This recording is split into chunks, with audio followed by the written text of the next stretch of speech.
Deputy సీఎంగా పవన్ కళ్యాణ్ చేస్తున్న పనులు నచ్చి ఇతర రాష్ట్రాల మాజీ ఎమ్మెల్యేలు పారిశ్రామికవేత్తలు జనసేనలో చేరుతున్నారని చెప్పారు జనసేన పార్టీ రాష్ట్ర ప్రధాన కార్యదర్శి రామ్ తాలూరి. సభ్యత్వ నమోదు కార్యక్రమం గతంలో కన్నా ఇప్పుడు మంచి స్పందన వస్తోందని తెలిపారు. ఈ సంవత్సరం ఇప్పటికే 20 లక్షల పైచిలకు సభ్యత్వాలు పూర్తయ్యాయని చెప్పారు రామ్ తాలూరి. అమరావతిపై జగన్ చేసిన వ్యాఖ్యలు మండిపడుతున్న రామ్ తాలూరితో మా correspondent Raj Kumar face to face. కూటమి ప్రభుత్వ ఏర్పాటులో ప్రధాన భూమిక పోషించినటువంటి జనసేన పార్టీ విస్తరణలో భాగంగా ప్రధానంగా ఇటు కర్ణాటక రాష్ట్రంతో పాటు కేరళలో కూడా ఇటు పెద్ద ఎత్తున పార్టీలోకి ఆహ్వానం చెందుతూ వస్తున్నారు. పార్టీలోకి క్యూ కడుతున్నటువంటి పరిస్థితి ఉంది. ప్రస్తుతం అసలు ఈ జాయినింగ్స్ వెనుకున్నటువంటి అర్థం ఏంటి, పార్టీని ఏ విధంగా ఇంకా భవిష్యత్తులో స్ట్రెంథన్ చేయబోతున్నారు అనేది మనతో మాట్లాడడానికి party general secretary Ram Taluri ఉన్నారు. ఆయనతో మాట్లాడదాం. సార్, ఎట్లా చూస్తారు ప్రధానంగా, అంటే ఇప్పటి వరకు కూటమి ప్రభుత్వ ఏర్పాటులో ప్రధాన భూమిక పోషించిన జనసేన పార్టీ అంటే విస్తరణ అనుకోవచ్చా? ఇది కర్ణాటక కావచ్చు, కేరళ కావచ్చు, ఇవన్నీ జాయినింగ్స్ కూడా అద్భుతంగా ఉన్నాయి. ఎట్లా చూస్తారు? డెఫినెట్గా మనం ముందు మాట్లాడుకున్నట్టు జనసేన పార్టీని ఒక నేషనల్ పార్టీగా తీర్చిదిద్దాలి అనేది మా అధ్యక్షుల వారి ముఖ్య ఉద్దేశం. దానికి అనుగుణంగానే యాక్చువల్గా చాలా ఇంట్రెస్ట్ మనకి కర్ణాటక నుంచి, కేరళ నుంచి, తమిళనాడు నుంచి, మహారాష్ట్ర సోలాపూర్ నుంచి కానీ రకరకాల ప్లేసుల నుంచి మనకి చాలామంది ఇంట్రెస్ట్ ఉన్నారు. వాళ్ళందరూ ఏంటంటే ఆయన సిద్ధాంతాలకి అట్రాక్ట్ అయ్యి ఆయన భావజాలాన్ని బాగా చూసి దగ్గరగా చూస్తూ దాన్ని ఫాలో అవుతూ ఇన్ని సంవత్సరాలు బట్టి వాళ్ళకు కూడా ఇటువంటి నాయకుడు ఉంటే బాగుంటుంది, ఇటువంటి పార్టీ ఉంటే బాగుంటుందని నిర్ణయించుకొని ఇప్పుడు మొన్న మీరు చూసుకుంటే లాస్ట్ వీక్ కర్ణాటకలో ఆల్మోస్ట్ 1000 మంది సభ్యత్వాలు తీసుకున్నారు. ఇప్పుడు కేరళలో 600 మంది జాయినింగ్స్ అవుతున్నారు. దీంట్లో రకరకాల పార్టీస్ నుంచి ఉన్న ఎక్స్ఎమ్మెల్యేస్ కావచ్చు, మెయిన్ స్టేట్ లెవెల్ లీడర్స్ కానీ వీళ్ళందరూ కూడా. ఇదంతా ఏంటంటే ముఖ్యంగా చెప్పడానికి జనసేన సిద్ధాంతాలు, ఇటువంటి మోడర్న్ పొలిటికల్ పార్టీ ఒకటి రావాలి, ఇన్ని రోజులున్న రాజకీయాలకి ఇది కొంచెం భిన్నంగా వెళ్తుంది, ఇటువంటి పార్టీ అనేది మా దగ్గర కూడా ఉంటే మాకు కూడా కరెక్ట్గా అక్కడ రూలింగ్ అనేది కరెక్ట్గా ఉంటుందనే ఉద్దేశంతోనే చాలామంది అట్రాక్ట్ అవుతున్నారు. మేము కూడా అదేవిధంగా పార్టీని సౌత్ ఇండియాలో బలోపేతం చేసే దిశగానే ముందుకెళ్తున్నాం. సార్, ప్రధానంగా పార్టీని గతంలో ఇక్కడ ప్రారంభించినటువంటి సమయంలో చేరడానికి కావచ్చు ఉన్నటువంటి సెకండ్ కేడర్ లీడర్స్ అందరూ కూడా ముందుగా పార్టీలోకి వచ్చారు. అంటే ఇవాళ పార్టీ బలోపేతం చెందినటువంటి తర్వాత నిజంగా నా నమ్మకం ఏర్పడి మాజీ ఎమ్మెల్యేలు సైతం అందరూ కూడా వస్తున్నారు. రేపు ఏమైనా పర్యటనలు కూడా ఆ ప్రాంతంలో చేసే అవకాశం ఉందా? ఇంకా స్ట్రెంథన్ చేయడానికి ఎలాంటి ప్రణాళికలు వెళ్ళబోతున్నాయి? డెఫినెట్గా అండి. ఇప్పుడు యాక్చువల్గా ఏంటంటే మనం గవర్నెన్స్ స్టార్ట్ అయిన తర్వాత సార్ చేస్తున్న గవర్నెన్స్, మా అధ్యక్షుల వారు చేస్తున్న గవర్నెన్స్ చూసి ఈరోజు వైఎస్ఆర్సీపీ పార్టీల వాళ్ళు కానీ, కాంగ్రెస్ పార్టీల వాళ్ళు కానీ చాలామంది పార్టీ మాటని సిద్ధమవుతున్నారు. మామూలుగా ఏంటంటే ఎప్పుడైనా ఒక రూలింగ్ పార్టీలో ఉన్నప్పుడు మామూలుగా వాళ్ళకి ఏదో పనుల కోసం అలా మారుతారు. కానీ నేను ప్రతి ఒక్కరితో మాట్లాడుతున్నా.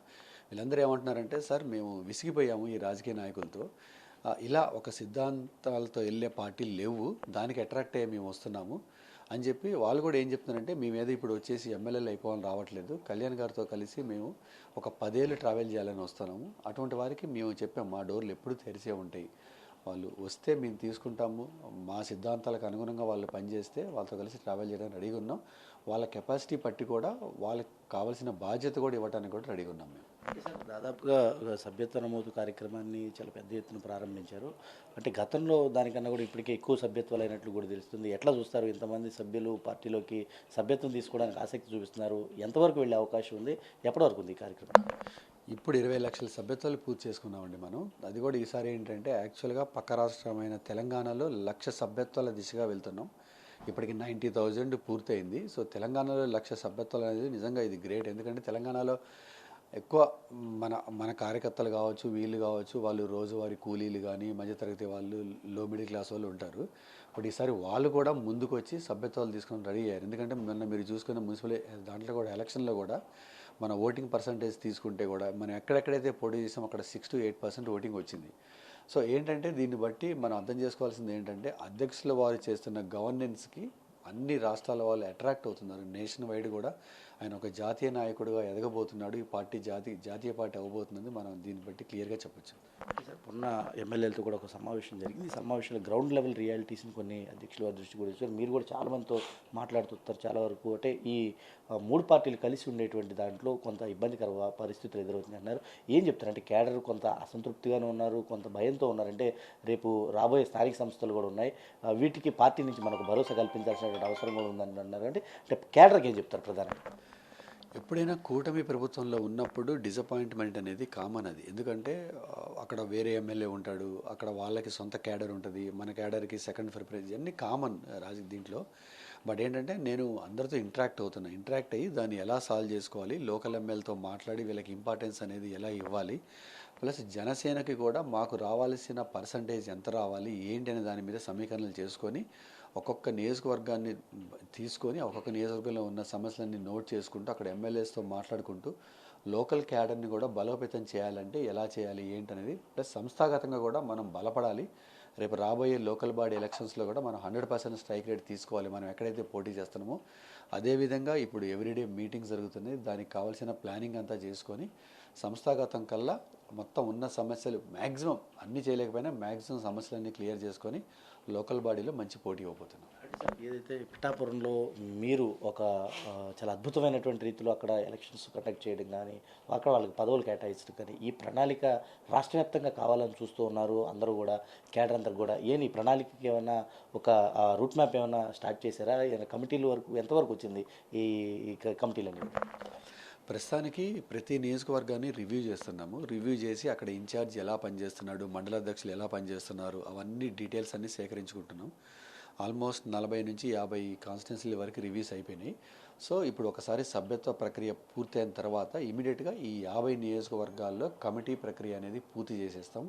చాలా ఫాస్ట్గా పూర్తి చేస్తాం. నెక్స్ట్ రాబోయే 6 మంత్స్లో కంప్లీట్ 175 నియోజకవర్గాల్లో కమిటీలు పూర్తి చేసి తర్వాత స్టేట్ బాడీస్ కమిటీస్ కూడా మళ్ళీ పునర్నిర్మాణిస్తాం. మరి డిస్టిక్ కావచ్చు, స్టేట్ కావచ్చు.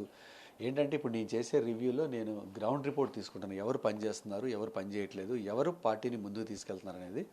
దాని అన్నింటినీ మనం పరిగణలోకి తీసుకొని డెఫినెట్గా రేపు రాబోయే కాలంలో కమిటీల ప్రక్రియ పూర్తి చేస్తాం. ఏదైతే నిన్న మాజీ సీఎం జగన్ కూడా కొన్ని కామెంట్స్ చేశారు రాజధాని పైన, అంటే ఎక్కడో ఒక మారుమూల ప్రాంతంలో తీసుకొచ్చారు, అదే మచిలీపట్నం, అదేవిధంగా విజయవాడ, గుంటూరు ఈ ప్రాంతంలో దాదాపుగా 30 నుంచి 40 లక్షల మంది జనాభా ఉన్నారు. ఇలాంటి చోట రాజధానిని పెట్టుంటే బాగుండేది. ఇలా దీన్ని అంటే నేను ఆలోచన ఏదైతే 3 ప్రాంతాలు గతంలో వాళ్ళు అభివృద్ధి చేయాలి, మేము 3 రాజధానులు కేటాయిస్తాం అనేది ఏదో కూటమి ప్రభుత్వానికి నచ్చలేదని చెప్పారు. ఇది ఈ మావిగన్ అంటే ఈ 3 ప్రాంతాలను తీసుకురావాలి, ఈ 3 ప్రాంతాలను రాజధాని పెట్టుంటే బాగుండేదని ఆయన అభిప్రాయపడతారు. మీ అధ్యక్షుల వారి మీద అంటే పవన్ కళ్యాణ్ ఎప్పుడు ఉంటాడో ఎప్పుడు వెళ్ళిపోతాడో ఆయనకు కూడా తెలియదు అనే ఒక వ్యాఖ్య కూడా చేశారు. ఎట్లా చూస్తారు కామెంట్స్? మనం మాజీ ముఖ్యమంత్రి జగన్మోహన్ రెడ్డి గారు చేసిన కామెంట్ చూస్తే, అంటే నేను చెప్పాల్సిన అవసరం లేదు, ఈరోజు సోషల్ మీడియాలో ఎంత ట్రోల్ జరుగుతుందో. ఇక్కడ మనం హ్యాట్సాప్ చెప్పాల్సింది ఎవరికంటే అతనికి స్క్రిప్ట్ ఇచ్చే వాళ్ళకి హ్యాట్సాప్ చెప్పాలి. నేను కోరుకునేది కూడా ఏంటంటే ఆ స్క్రిప్ట్ ఇచ్చే పర్సన్ని ఇంకొక 3 ఏళ్ళు అతను పక్కన పెట్టుకుంటే చాలు, మనం ఏం చేయాల్సిన అవసరం లేదు. మళ్ళీ కుటుంబ ప్రభుత్వమే కంపల్సరీగా వస్తుంది.